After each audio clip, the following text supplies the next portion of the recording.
I think I did leave my stomach enough room. I don't know if anybody's there yet, but if you're not there now, you'll be there later. I don't want to move this table, but it's splashing my gut. Okay. I would really love to thank everybody that donated so I could have Jim cremated. I hate to keep saying just cremated. To have his, we actually had a funeral. Oh God, it was so beautiful.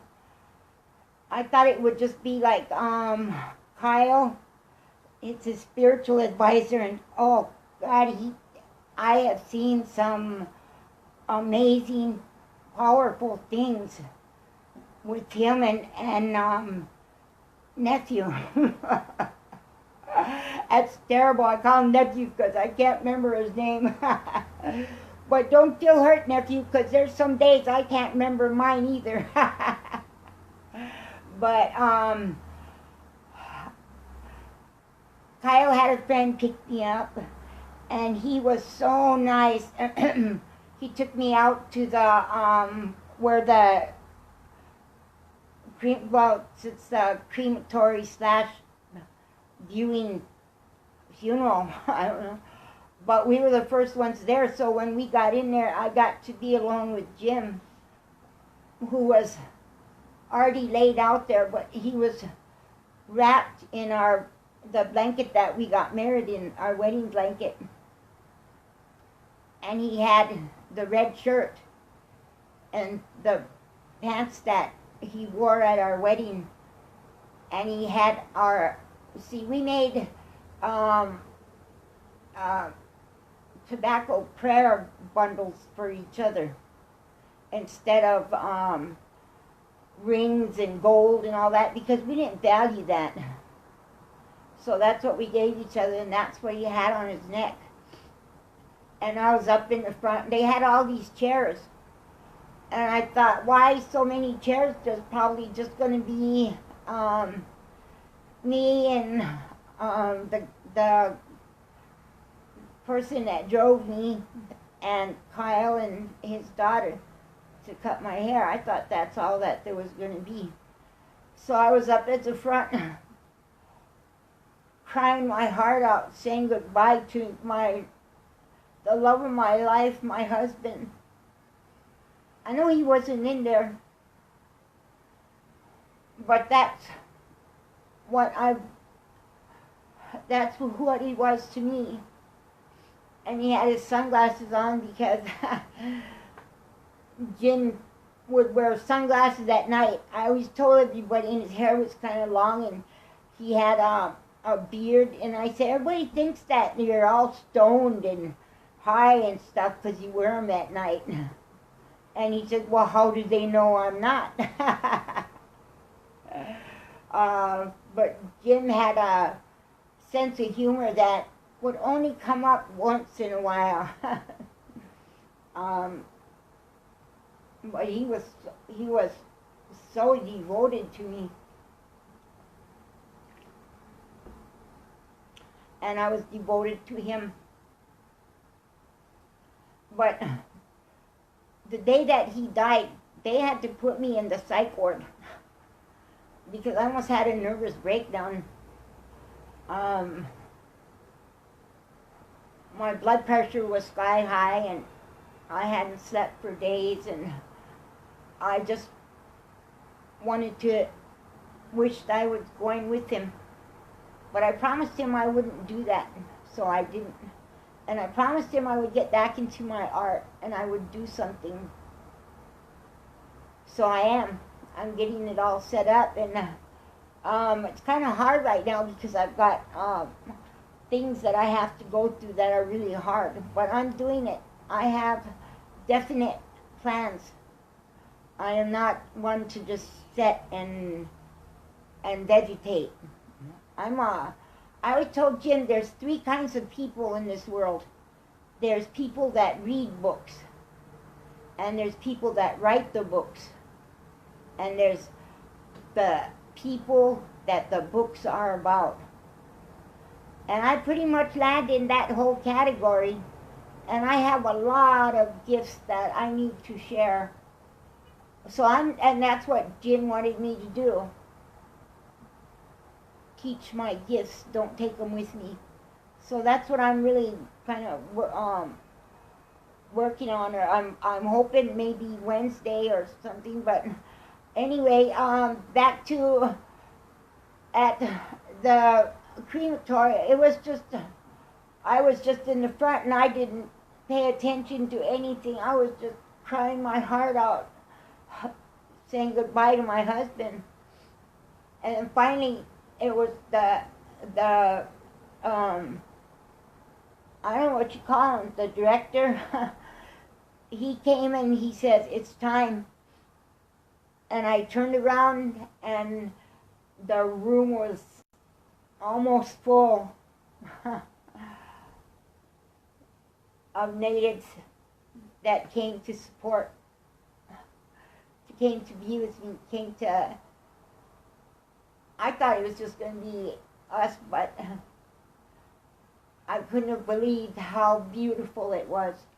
I turned around, and here's George and Kyle and nephew and other people. I mean, ladies, I'm sorry. I like I said, I barely remember my own name some days. But they had their drums, and they were all ready. And so when they took us back, right in front of, I don't know what you call it, where he goes in, he was laid there, and on his way in there, they were singing prayer songs. They had their drums, and they were singing prayer songs, and it was so beautiful, it was so powerful, and they kept singing in Kyle, and I was barely able to see by then. I was crying so hard. Kyle and a lady, one of my sisters there, but I didn't really see who it was, but they painted his face, and they did all the prayer songs and everything, and while he went in, while he went into the crematory. And I almost lost it then. That goes against everything and every fiber of who I am.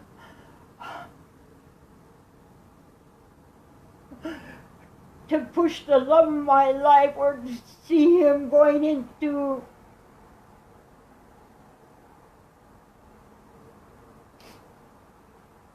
be cremated.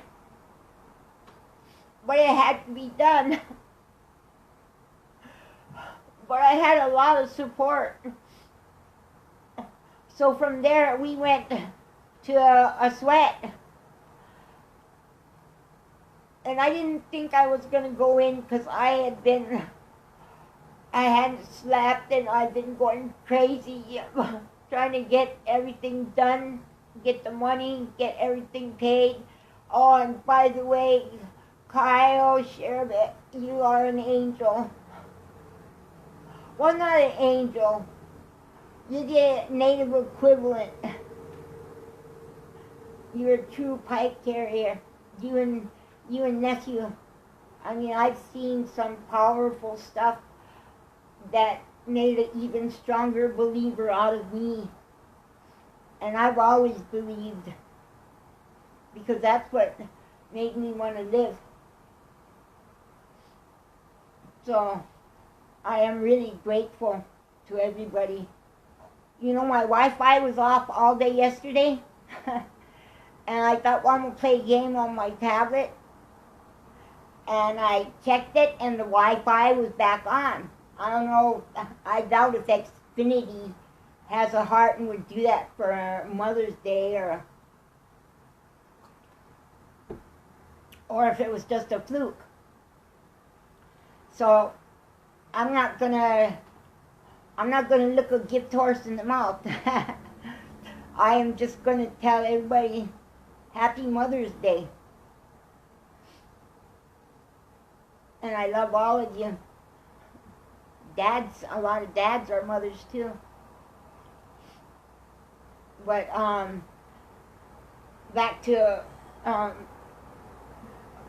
we went to the sweat, and everybody was getting ready, and it was a big sweat, so I knew there was room for all of us. And I wasn't going to go in, and nobody pushed me or pressured me or anything, but I just told Kyle, I don't have what I need to wear, but I had on the long blue skirt that I wore when me and Jim got married. So he said that's all the other ladies are going in, their daughters, everything. So I went in. Oh God, that was such a powerful sweat. I mean, and it wasn't so hot that I had to run out. It was just, it was a really healing sweat. And everybody in there, and they were in there, and they were drumming and singing, and Kyle's daughter, Chloe, oh God, she's got a beautiful voice. She was sitting right next to me, and I could just hear her, and while I was sitting there, I kind of got a vision in my head,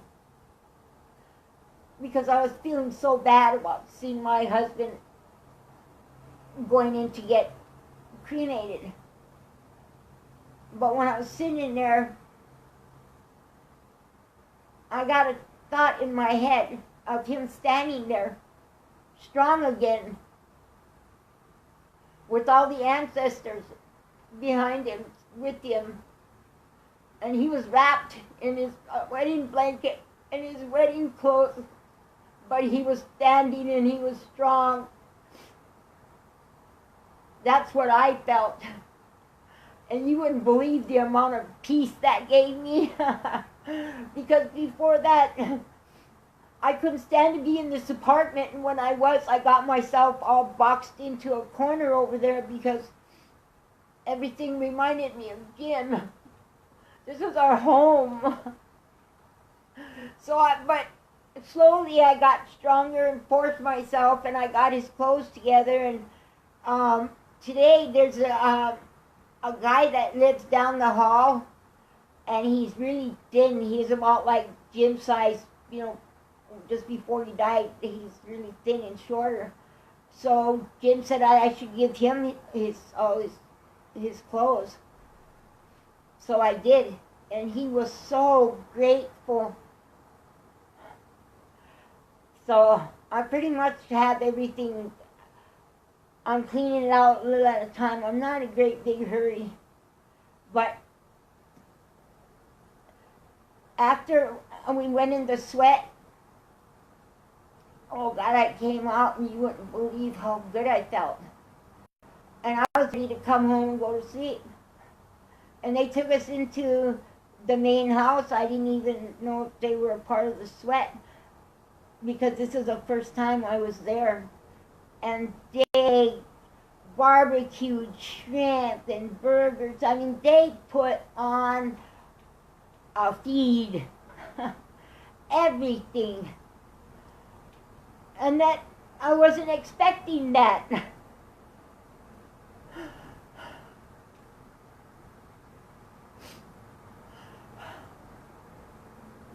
My native people, my Lakota brothers, my Lakota sisters, all tribes are relatives to me. And not just natives, black, white, pink, purple, I don't care what color you are. All that counts to me is the color of your heart. So anyway, this is just an update. And I'm not gonna, I pretty much think that the Wi-Fi will go off either tonight or tomorrow morning. I don't think Xfinity is that nice. But that's okay. It'll be 2 weeks and I'll have it back on and I'll be back on Facebook.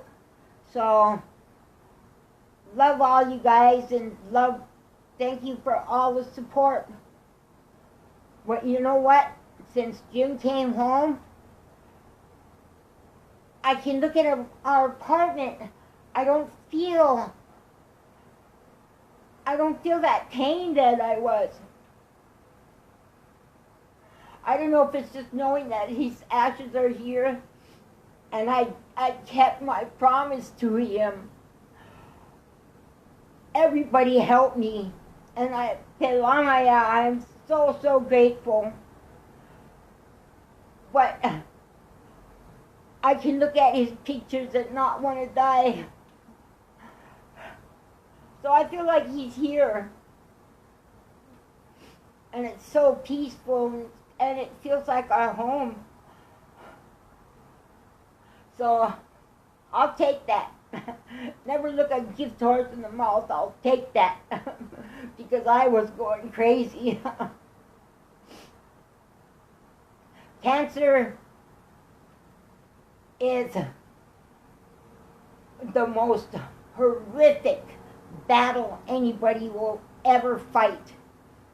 And if we do not clean the water up and clean the environment up in the air, every one of us are going to die from cancer. Your kids, everybody is going to die from cancer. People need to pull their heads out of the sand and look around. It's not just me or water protectors, it's everybody, rich or poor or anything. Look at the Trumps. Their son was born autistic. How many kids are born autistic right now? Do you think that has to do something with what we're doing to the land or to the planet? And to people? All these genetic testing and cloning and oh God, leave it alone. Maybe medical to help, but don't start cloning people saying you're going to use them for spare parts. Have we gotten that bad? Maybe the world needs to end. For those people, those of us that have a heart and are still connected to Mother Earth, we won't die. We just go right back in the earth and come right back up again. Because we are a part of this land. We never cut our ties. Everybody. That's why the Europeans, they have no ties. They're just floating up in the universe. We are grounded. We are connected to Mother Earth. And that is where we're getting our strength, and that is where we stand, and that is where we will go. We don't have to go and build all these doomsday shelters. Because we're not doomed. It's a good day to die. Whatever happens, we know where we're going and what's happening to us. But our kids should be able to have the same life that we were given, the same opportunities. And it is so sick. Alcohol caused a lot of kids to be abused, neglected, molested, raped. That's not our people. But we're getting away from it. I used to drink. I mean, I've done all kinds of stuff. I was in King County Jail over here. I mean, believe me, I know what it's like to live ghetto, but with pride. And that's what keeps everybody alive. So I can't see any comments or anything because tablet, but this is probably going to be the last time I'm going to be able to post or anything because not unless, maybe Xfinity will have a heart. Yeah, right. Anyway, I love you all. Everything is good. I'm good. The world is good. It's only bad when we choose to live in the bad. And I work hard every day to stay in the good, to stay walking on a good road with all of you, my relatives. Pila maya, mitakoyasin.